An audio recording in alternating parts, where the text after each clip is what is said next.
So முதல்ல வந்து 7 சத்துக்கள் நம்ம உணவில் ரொம்ப ரொம்ப அவசியமாக இருக்கணும். நியூட்ரிஷன் அப்படின்னு சொன்னால் 7 விஷயம் நம்ம உணவில் இருக்கணும்.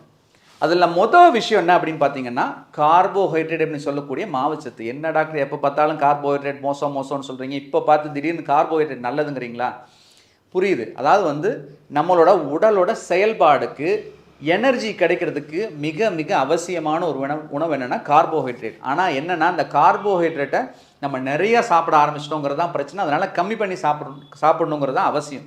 நிறைய பேர் கார்போஹைட்ரேட்டை இல்லாமல் சாப்பிட்லாமான்னு கேட்குறாங்க.